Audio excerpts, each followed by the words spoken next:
December 19th, 1944. The town of Verdun in northeastern France. Cold morning fog blanketed the streets. American military vehicles crowded narrow roads. Staff cars, jeeps, trucks carrying radio equipment and maps, all converging on a single location.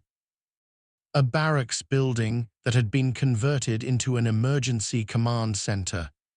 Inside, the most powerful military commanders in the European theater were gathering for a crisis meeting. The atmosphere was tense. The German offensive that began 3 days earlier had torn a massive hole in Allied lines. American units were scattered, retreating, or surrounded. The situation was deteriorating by the hour. Supreme Commander General Dwight Eisenhower had called this meeting to coordinate Allied response to what was becoming the largest American battle of the war in Europe. Present were Lieutenant General Omar Bradley, commanding 12th Army Group, Lieutenant General Jacob Devers, commanding 6th Army Group, British Air Chief Marshal Arthur Tedder, Eisenhower's deputy, Lieutenant General Walter Bedell Smith, Eisenhower's Chief of Staff, various intelligence and operations officers, and one more general who was expected but had not yet arrived, Lieutenant General George S. Patton, commander of 3rd Army. Eisenhower was worried about Patton's absence. The meeting was scheduled to start at 1100 a.m. It was now 1050. Patton's headquarters was about 100 miles south in Nancy. He should have arrived by now. Eisenhower needed Patton here because 3rd Army represented the only major American force not currently engaged in defensive fighting. If anyone was going to counterattack the German breakthrough, it would be Patton. But Patton's absence was making Eisenhower nervous. The general had a history of doing things his own way, on his own schedule. This was not the time for independence or theatrics. The relationship between Eisenhower and Patton was complicated. They had known each other since the 1920s, had served together in the interwar army. Eisenhower respected Patton's combat abilities but found him exhausting to manage. Patton was brilliant, aggressive, completely fearless. But he was also insubordinate, politically tone-deaf, and prone to controversial actions that created endless headaches for his superiors. Eisenhower had nearly fired Patton twice. Once after the infamous slapping incidents in Sicily, where Patton struck 2 soldiers suffering from combat fatigue. Again, after Patton made unauthorized public statements about post-war politics. Each time, Eisenhower had chosen to retain Patton because, despite everything, Patton won battles. And right now, Eisenhower desperately needed someone who could win. At 10:58 a.m., a jeep pulled up outside the building. Patton climbed out. He was wearing his custom uniform, polished boots, ivory-handled revolvers on his hips. His aide hurried to keep up as Patton walked toward the entrance. Patton's face showed no concern about being late. He looked calm, confident, almost cheerful. Several officers who saw him enter later remarked that Patton seemed like a man who knew something nobody else did. Like he was arriving with answers rather than questions. Inside the conference room, Eisenhower was standing at a large map table. The map showed the Western Front with colored pins marking unit positions. A massive bulge protruded into Allied lines in the Ardennes region. German penetrations were marked in red. American units surrounded or retreating were circled. The situation looked catastrophic. In 3 days, German forces had advanced over 50 miles, had surrounded the 101st Airborne Division at Bastogne, had scattered several other American divisions. The offensive threatened to split Allied armies and potentially reach the Meuse River, creating strategic disaster. Patton entered the room at exactly 1100 a.m. Heads turned, officers straightened. Patton's presence always commanded attention. He walked directly to the map table without greeting anyone, studying the situation for perhaps 10 seconds. Then he looked at Eisenhower and spoke his first words. "Morning, Ike. Looks like the Germans have stuck their head into a meat grinder. Now we get to turn the handle." The comment broke the tension slightly. Several officers smiled, but Eisenhower's expression remained serious. He needed Patton focused, not making quips. Eisenhower opened the meeting with carefully chosen words. He stated that the present situation should be regarded as one of opportunity, not disaster. The Germans had committed their reserves to this offensive.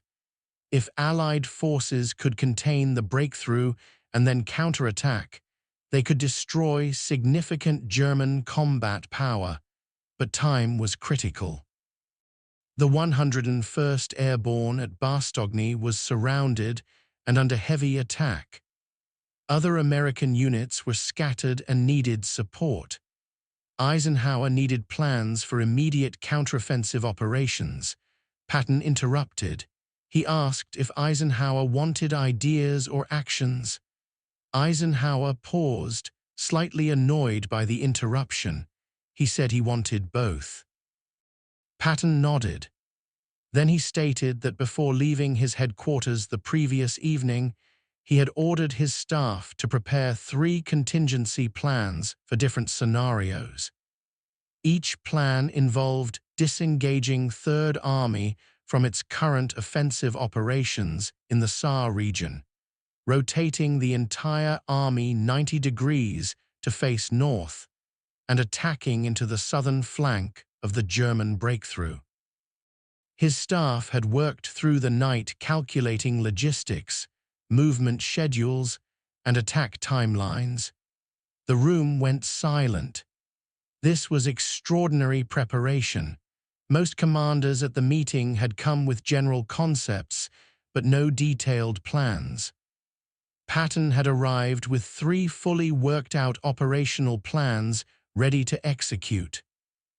Eisenhower asked Patton to explain. Patton walked to the map and pointed at Third Army's current positions along the German border. He explained that his army was currently engaged in offensive operations toward the Siegfried Line.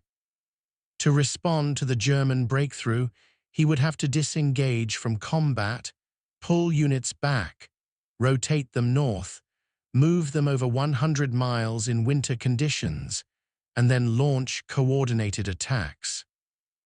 This was one of the most difficult maneuvers in warfare, disengaging from active combat while maintaining unit cohesion, moving large formations through limited road networks, coordinating logistics for hundreds of thousands of men and thousands of vehicles. Bradley, who knew Patton better than anyone in the room, watched his friend with mixture of admiration and concern. He understood what Patton was proposing. It was extraordinarily ambitious, possibly reckless, definitely risky, but it was also exactly what the situation required. Aggressive action, immediate pressure on the enemy, the kind of bold maneuver that could change the course of the battle.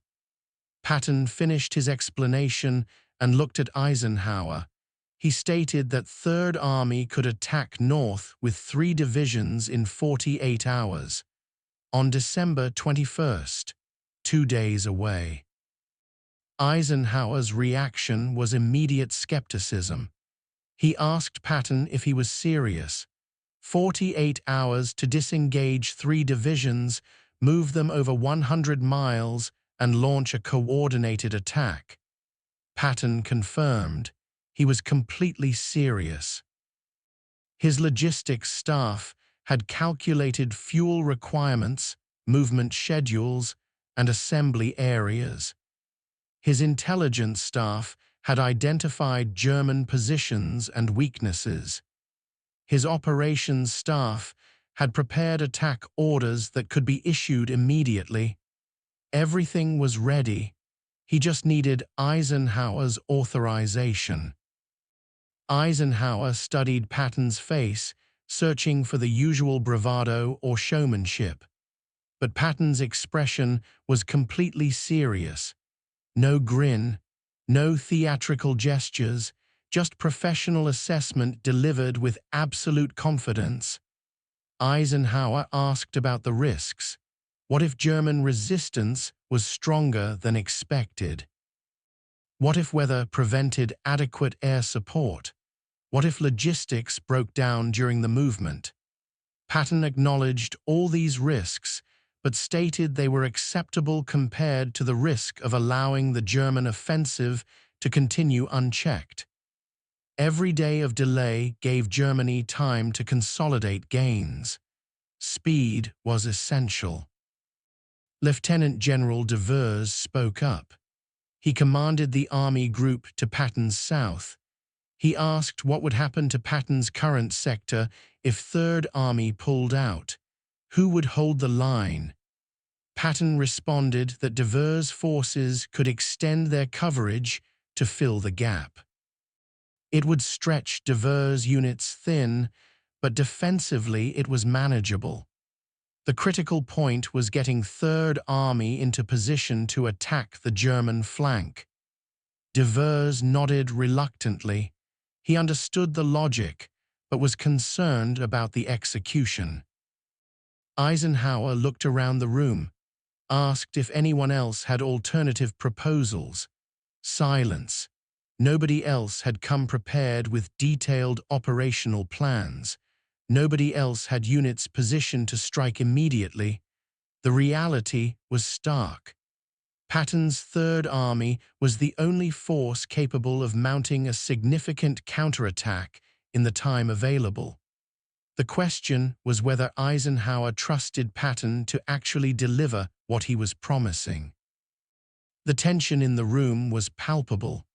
Everyone understood what was being decided. If Eisenhower approved Patton's plan and it failed, the consequences would be catastrophic.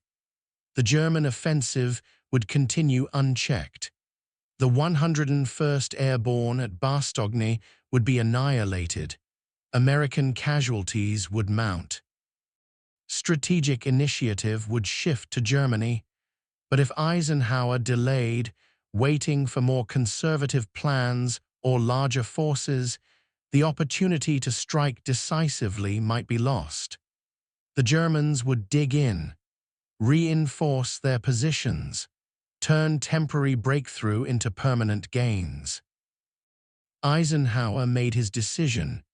He told Patton that Third Army was authorized to attack on December 22nd, not the 21st. Eisenhower wanted one extra day to ensure Patton would attack with full strength rather than piecemeal. Patton started to object, arguing that delay would cost the advantage of surprise. Eisenhower cut him off. The decision was final. December 22nd, 3 divisions minimum, full coordination with adjacent units.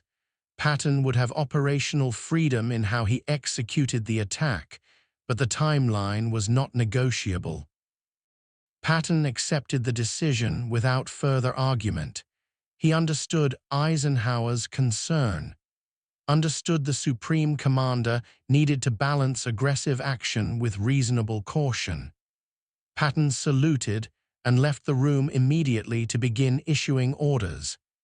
The meeting continued with discussions of other sectors, logistics, air support. But the critical decision had been made. Third Army would counterattack in 3 days. After the meeting ended, Eisenhower remained in the conference room with Bedell Smith. His chief of staff asked if Eisenhower really believed Patton could execute the maneuver in the time promised. Eisenhower was silent for several seconds before responding. He stated that Patton was the most difficult subordinate he had ever commanded. Brilliant but exhausting. Effective but controversial. But when Patton prepared detailed plans and spoke with professional seriousness rather than theatrical bravado, he delivered results. Eisenhower was betting that this was one of those times. Smith asked what would happen if Patton failed. If Third Army got bogged down in movement or couldn't break through German lines. Eisenhower's face hardened. He stated that if Patton failed, if the 101st was lost because of overly ambitious planning, he would relieve Patton of command immediately and permanently. No more second chances, no more controversial incidents forgiven because of combat effectiveness. This would be the end. Smith nodded. The stakes were clear.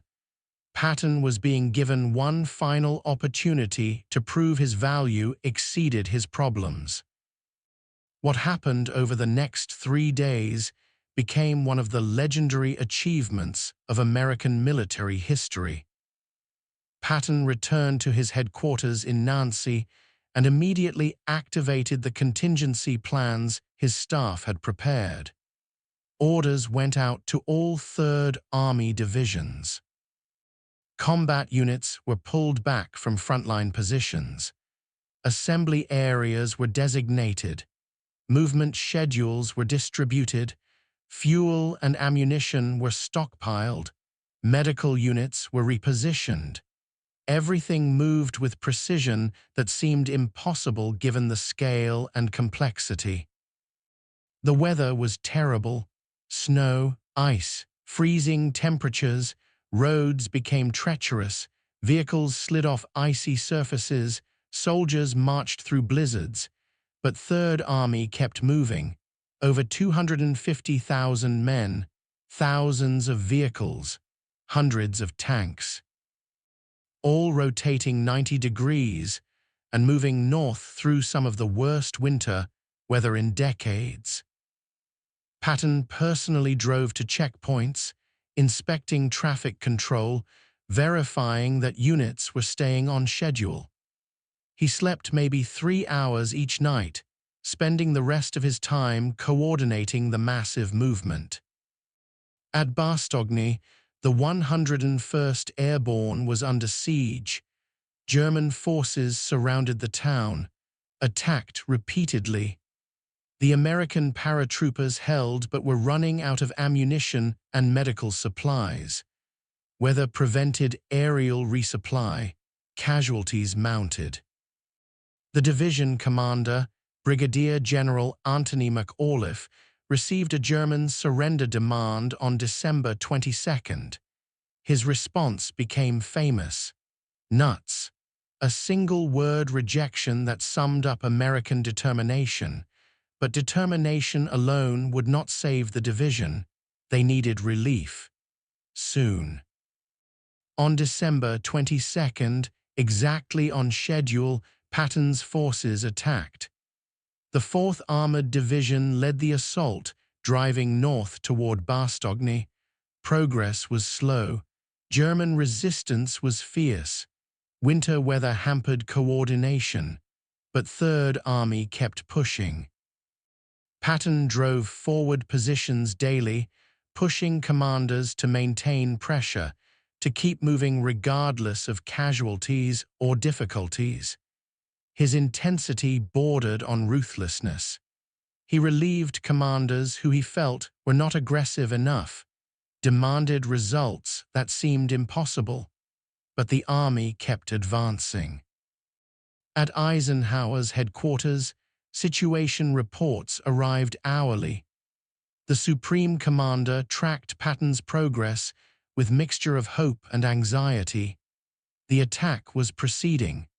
German forces were being forced to divert units from other sectors to counter Third Army's offensive. But breakthrough to Bastogne had not yet occurred. Each day of delay meant more casualties for the surrounded paratroopers. More risk that the relief would arrive too late. December 26th, late afternoon. A radio message reached 3rd Army headquarters. Lead elements of 4th Armored Division had made contact with 101st Airborne defenders at Bastogne. The siege was broken. The corridor was narrow, vulnerable to German counterattacks. But it was open. Supplies could reach the paratroopers. Wounded could be evacuated. The 101st had been saved. Patton immediately called Bradley with the news. Bradley called Eisenhower. The relief at Supreme Headquarters was overwhelming. Eisenhower's reaction when he received confirmation was recorded by his aide. The Supreme Commander stood motionless for several seconds. Then he sat down heavily in his chair. His eyes were wet. He stated quietly that Patton had done it, had accomplished what many thought impossible, had moved an entire army 90 degrees in winter, attacked through determined German resistance, and relieved a surrounded division exactly when promised. Whatever controversies and headaches Patton had caused, this moment justified every difficult decision Eisenhower had made in keeping Patton in command. The Battle of the Bulge continued for weeks. German forces were gradually pushed back. The bulge in Allied lines was eliminated. American casualties were heavy. Over 80,000 killed, wounded, or captured. German losses were even higher. The offensive had failed. Germany's last strategic reserves were destroyed. But the battle had been won largely because of Patton's rapid response. His willingness to take risks. His ability to execute complex maneuvers under terrible conditions. His refusal to accept that anything was impossible. The relationship between Eisenhower and Patton remained complicated for the rest of the war. They continued to have disagreements. Patton continued to create controversies. Eisenhower continued to find him exhausting to manage, but after Bastogne, there was mutual respect that had not existed before. Eisenhower understood that Patton's aggressive instincts, however difficult to control, were sometimes exactly what the situation required. Patton understood that Eisenhower trusted him with impossible missions because he was the only commander who refused to accept impossibility as an answer. Years after the war, historians analyzed the Verdun Conference and the relief of Bastogne. They noted that Patton's preparation was extraordinary. His staff work was meticulous. His execution was nearly flawless. This was not just aggressive action. It was aggressive action backed by detailed planning and professional competence. The stereotype of Patton as reckless cowboy was incomplete. He was aggressive, yes, but his aggression was calculated, planned, and executed with precision that rivaled more cautious commanders. What happened inside that war room on December 19th was a meeting of contrasting leadership styles.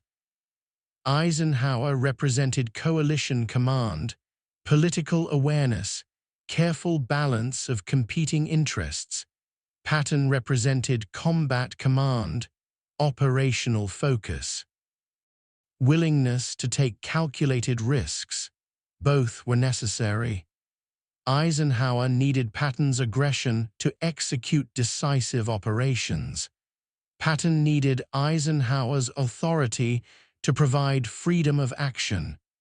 The tension between them was productive when both played their roles correctly. The moment Patton walked into that conference room with detailed operational plans already prepared became symbolic of his approach to warfare. Be prepared for every contingency. Think ahead. Be ready to act immediately when opportunity presents. Never waste time on endless planning when decisive action is possible. These principles defined Patton's career and explained both his successes and his controversies. He moved faster, attacked harder, and demanded more than most commanders. Sometimes this approach failed, but at Bastogne, it saved 10,000 American soldiers who would have died without rapid relief.